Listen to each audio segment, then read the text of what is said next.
म्हणजे प्रतापराव गुजर.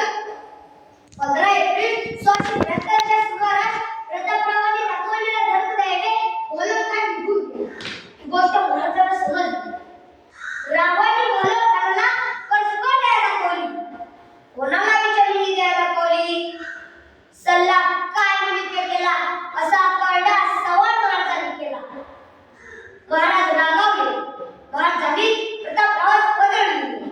हा घोलवखान घडवले आमच्या आया बहिणीची देवाधिकाची नासधूस करतो. या पठाणात पुढे उपत्यकाने नाही रामास तोंड दाखवले, नाही रामास तोंड दाखवले. महाराजांचा राग अजूनही ताजा होता. प्रतापरावांच्या अंतःकरणामध्ये झालेली जखम अजूनही बुजली होती. जरा कुठे होती तेवढ्यात त्यावरून चरचरून कपली निघाली आणि प्रतापराव भयाल झाला. त्याच्या जिव्हारी ते शब्द झोंबत राहिले, नाही रामास तोंड दाखवले, नाही रामास तोंड दाखवले.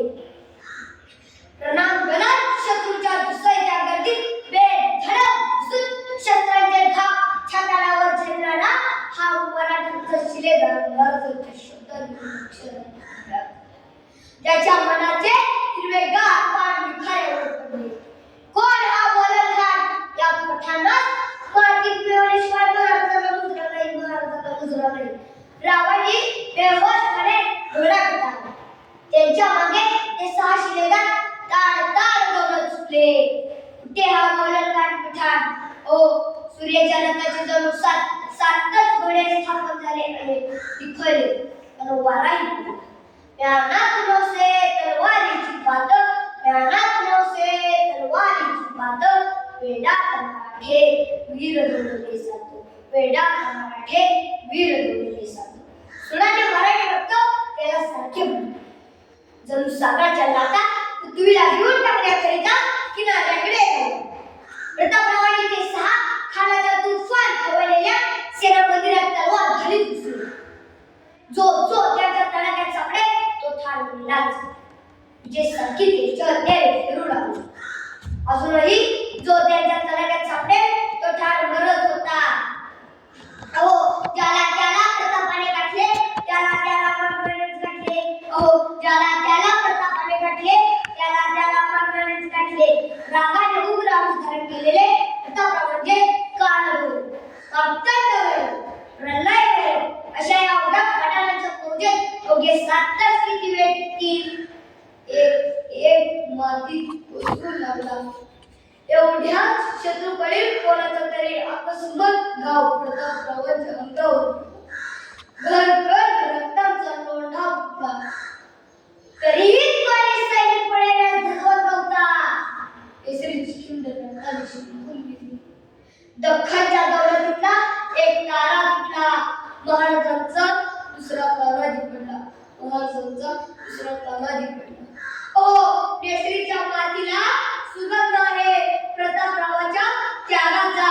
जरी देखील जमिनीला कान लावलं तर ऐकू येईल प्रतापरावाच्या तोंडून काढलेल्या महामंत्राचा हर हर महादेव, हर हर महादेव, हर हर महादेव, हर हर महादेव.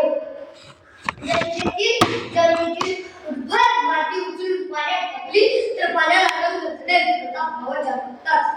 धन्यवाद. जय जवान.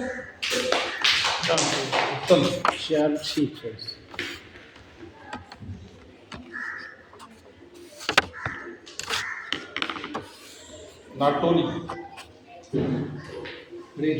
नाव सांगा. प्रज्ञा सतीश साळुंखे. प्रज्ञा सतीश साळुंखे. प्रज्ञा सतीश साळुंखे. शाळा जिल्हा परिषद शाळा चिखली.